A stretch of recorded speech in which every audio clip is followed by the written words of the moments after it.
Olá, bom dia, turma do sexto ano. Hoje nós vamos falar um pouco sobre verbos e responder para a gente responder a atividade no livro e uma atividade digitada. Verbo, o que é o verbo? O verbo é a palavra que indica ação, estado ou fenômeno da natureza. O verbo eles possuem três conjugações: primeira, segunda e terceira conjugação. Primeira conjugação é o verbo terminado em AR, tipo amar, falar.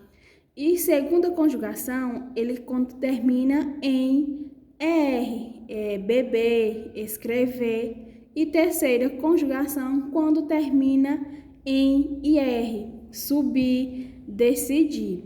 E os verbos, além da primeira, segunda e terceira conjugação, eles apresentam também os tempos: presente, pretérito, que é o passado, e o futuro. E eles podem ser do modo indicativo, subjuntivo ou imperativo, que se divide em afirmativo e negativo. No livro diz assim, verbo. A seguir, transcrevemos um fragmento da entrevista de Lúcia. Aí, quando começa a trabalhar uma história nova, desenha ou escreve primeiro. Em geral, escrevo primeiro, mas eu visualizo, como num filme, o que o personagem está fazendo, como está se sentindo. Nem sempre tenho todos os detalhes. As características físicas e o cenário são definidos com mais precisão quando eu desenho. Isolando a primeira oração da resposta da autora e ilustradora, teremos o seguinte: em geral, escrevo, que é do verbo escrever, está na primeira pessoa, eu escrevo. Analisando essa oração, que palavra podemos utilizar para preencher a lacuna? A única palavra que podemos preencher é o pronome eu. Como chegamos a essa conclusão? Ora, tomando a palavra escrevo, nós vamos identificar o verbo e a pessoa vai depender das suas terminações, porque eu tenho primeira, segunda e terceira pessoa do singular, primeira, segunda e terceira pessoa do plural. E com as terminações, aí nós vamos identificar os pronomes pessoais que nós vamos utilizar de acordo com o verbo que está sendo conjugado. Quando ele diz escrevo, eu escrevo. O mesmo acontece quando ela diz nem sempre tenho todos os detalhes. Nem sempre tenho todos. Tenho, eu tenho. E nós vamos estar falando um pouco aqui dos modos do verbo, que é o modo indicativo, subjuntivo e o imperativo. O modo indicativo indica um fato certo que está acontecendo ou vai acontecer, ou seja, é um fato real. Corrigi os textos, trabalhei muito ontem. E já o subjuntivo é usado para expressar um fato incertezo, uma dúvida, então uma coisa que eu não tenho certeza. Se eu não tenho certeza, nós vamos estar conjugando os verbos no modo subjuntivo. Talvez chova, talvez eu faça a tarefa. É uma dúvida, é uma coisa que nós não temos certeza. E já o imperativo, ele exprime ordem, conselho, pedido ou uma proibição. Saia já daí, chegue cedo, responda às tarefas.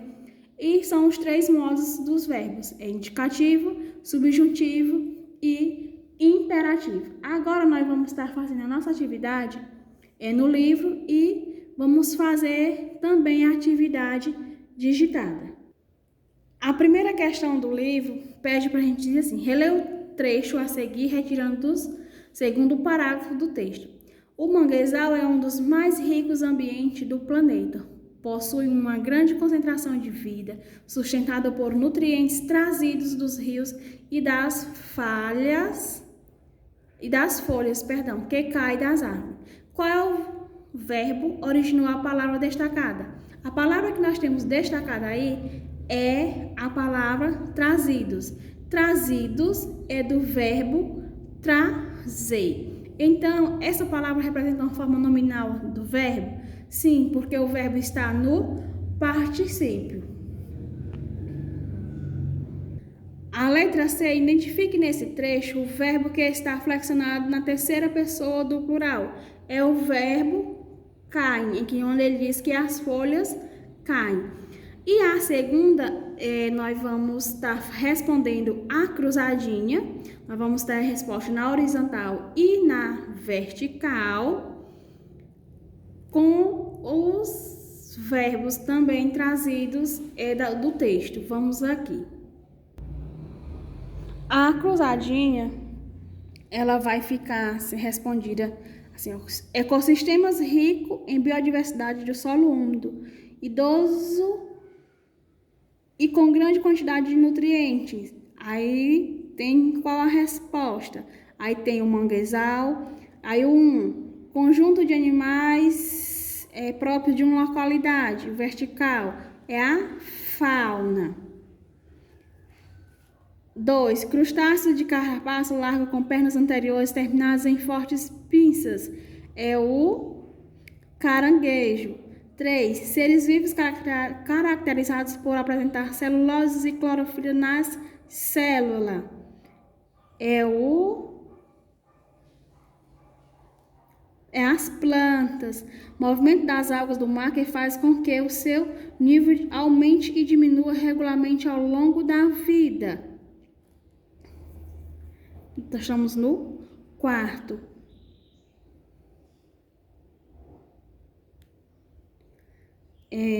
Animais ovíparos.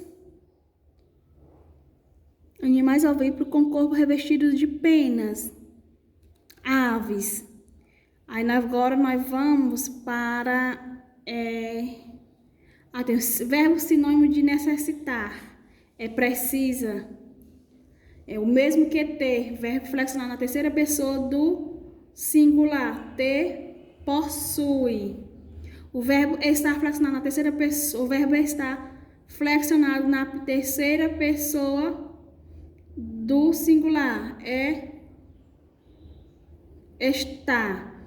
Agora nós vamos para a vertical, que é agora assim, nessa posição aqui.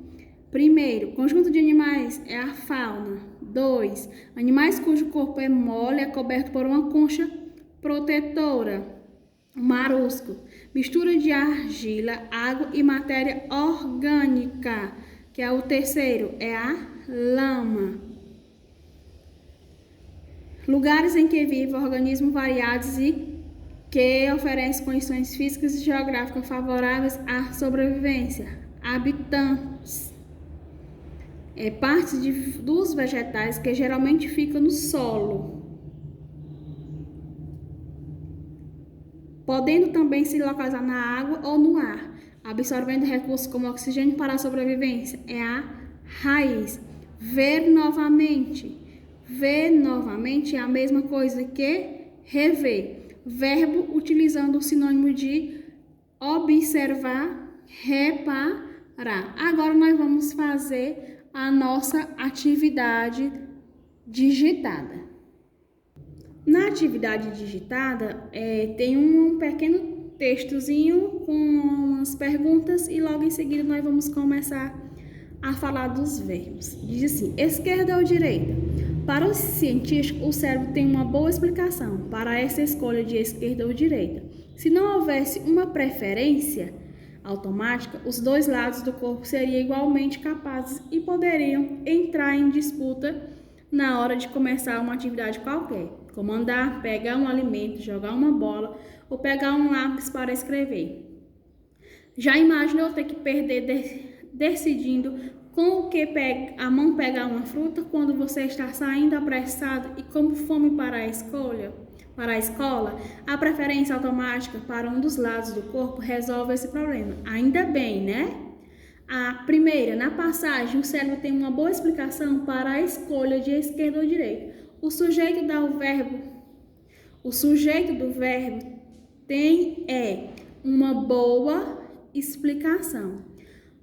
A segunda, no trecho, se não houvesse uma preferência automática, o verbo grifado, que é o verbo o houvesse, foi empregado no modo subjuntivo para expressar.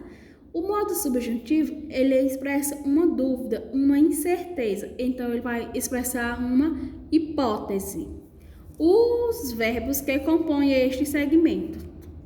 Nós vamos sublinhar. Tem assim, andar, pegar um alimento, jogar uma bola ou pegar um lápis para escrever. Nós vamos sublinhar, ou seja, passar um traço embaixo do verbo andar, pegar, jogar, pegar de novo e escrever.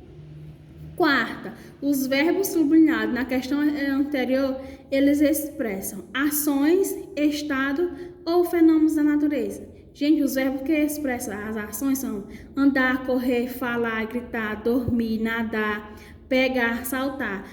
Estado é como a pessoa se sente, a maneira como... E os fenômenos da natureza é chover, relampejar, ventar. Então, esses verbos, se eu andei, peguei, joguei e escrevi, eu fiz ações. Na quinta, na frase, já imaginou ter que perder tempo decidindo? A expressão verbal destacada é um desejo, uma promessa ou uma necessidade? É uma necessidade. A sexta questão, nós vamos ler as frases e nós vamos dizer se está sendo uma ação, um fenômeno ou um estado. Chovia muito. Chovia é um fenômeno. Ela era infeliz é um estado. Relampejou muito, fenômeno. As crianças brincavam, ação. Ventava muito, fenômeno. Marta estava doente, é um estado. O menino está triste, é um estado. Aí, indica os tempos verbais nas frases. Papai gosta de verdura, é o presente. José ganhou uma bola, passado. Damião estudará a lição, futuro. Marisa acordou cedo, ela acordou, passado. Os meninos jogarão, futuro. O garoto vende pipoca, presente. Eu venderei meu relógio, futuro. Eu canto muito bem, presente. Eu vendi minha bicicleta, passado. Essa foi a nossa atividade de hoje. Tenham todos um bom dia e uma ótima atividade. Fiquem todos com Deus.